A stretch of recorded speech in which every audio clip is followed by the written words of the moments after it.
Talo mga kababayan ni Pacman, yung mga taga National Bureau of Investigation. Bakit niya Mr. Maravillas? Si Manny Pacquiao po wala na sa gobyerno kasi natalo sa pagtakbo sa pagpangulo. Pribado na siya ngayon. Wala din siyang pong intelligence fund.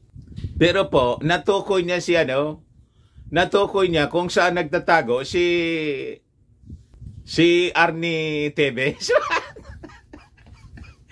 Kasama pa niya, mga kababayan. Nagpa-picture pa. Ay, mga taga-NBI, mga taga-DOJ, I think kailangan ninyong itap si Manny Pacquiao bilang intelligence agent.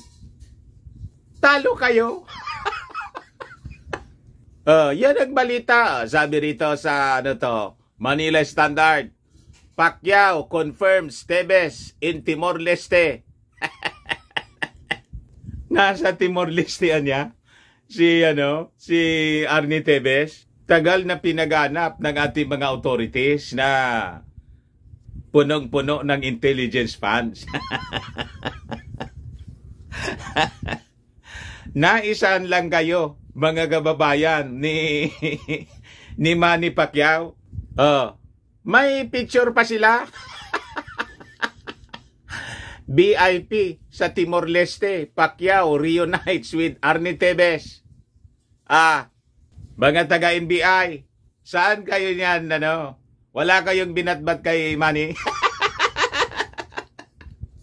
But before ko mga kababayan ibigay sa inyo ang kwento, click subscribe mo na dito sa ating YouTube channel and hit the notification bell para lagi po kayong updated sa mga kaganapan dito sa ating bansa.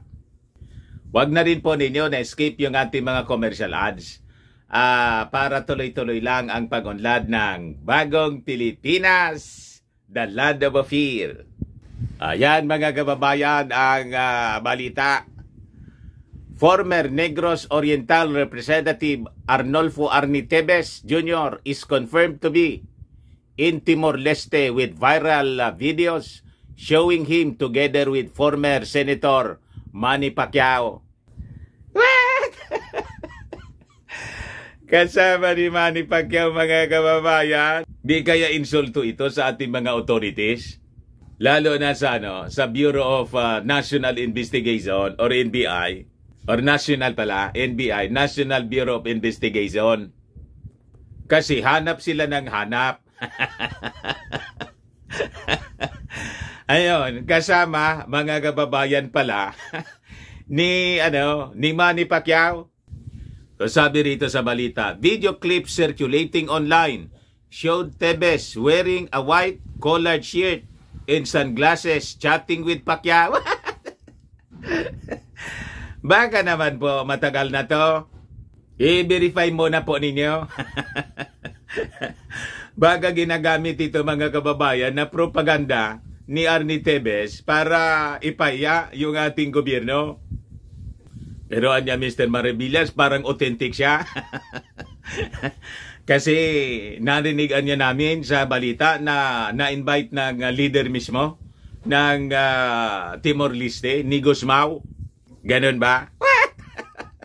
Ito nga, sabi rito sa balita, the boxing champs camp said he was invited as a guest of honor in Timor-Leste's Independence Day celebration by President Jose Ramos Horta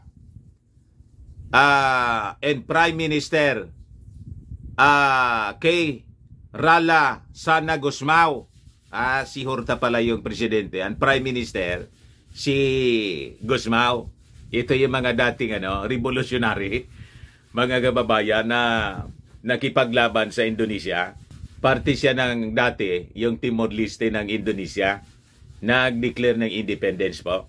Mga barkada kasi po sila ni Manny Pacquiao, si Tevez. In fact, during the presidential election po, si Manny Pacquiao yung sinuport na pagkapangulo ni Arnie Tevez. Sabi dito, Tevez supported Pacquiao's presidential bid but professed loyalty. Biglang biglang ganon ang mga politiko. Bigla mga kababayan na nag-profess ng loyalty daw to President Ferdinand Marcos Jr. after the 2022 election. Kasi siyempre panalo na. Diba? Tagged as a terrorist by the Anti-Terrorism Council, Tebes is facing multiple murder charges over the killing of former Negros Oriental Governor Roel Digamo and other individuals. Sabi po ng DOJ spokesperson na si Maiko Clavano that the video niya of Tebes with Pacquiao confirms the former's lawmaker presence in Timor-Leste. Sa bagay, matagal na po mga kababayan na sinasabi ng NBI at saka ng DOJ na namomonitor niya namin yung movement. Several months ago po, yun ang statement mismo ni Secretary Remulla. Alam namin niya kung saan at na may mga report sa amin na monitor namin na nasa East Timor si Tebes. Doon nagtatago.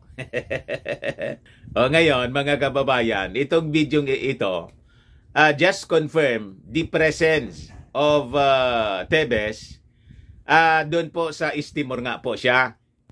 So sabi rito, alam naman natin na andoon talaga sa Timor-Leste.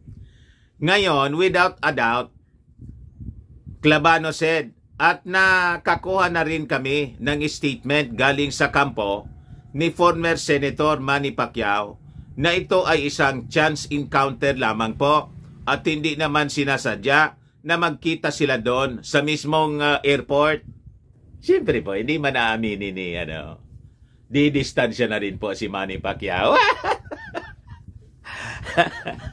Sasabihin niya na hindi siya nakaiwas. Chance encounter niya yun. Pero magbarkada sila, sinaport nga siya, mga kababayan. Tebes sought political asylum in Timor-Leste but his application was denied. Ayan po, mga kababayan, ang breaking news. Kausap po, mga kababayan, ni Manny Pacquiao si Arnie Tebes. With this confirmation, ano na yung gagawin ninyo? Alam nga naman niya, Mr. Maravillas, walang gagawin yung ating mga authorities, yung National Bureau of Investigation. Siyempre naman po. Bala na kayo. Alams na. Diba? Yan man lang po, mga kababayan, ang ating balita. Baka lang gusto ninyo itong itry. Firmax Firming and Lifting Cream, pinapahid po sa mga pulses and affected area. Mainam po sa paninigas na mga kaso-kasoan. Ito naman po, Automax Radiant Serum. Sa mukha naman yung application, anti-aging po siya. You will look 10 years younger than your age. Sa mga cancer patients naman po, baka lang gusto ninyo itong itry. Neng siya red mix fruit drink. Hindi man po siya gamot, food supplement siya. Kaya lang, gawa ito mga kababayan sa goji berry. Yung goji berry may anti-cancer properties. Ayos? O yung mga inquiries ninyo, dumiritso na lang kayo sa aming messenger sa Facebook para masagot namin agad. Ako po si Dante Maravillas. Bye-bye po. God bless.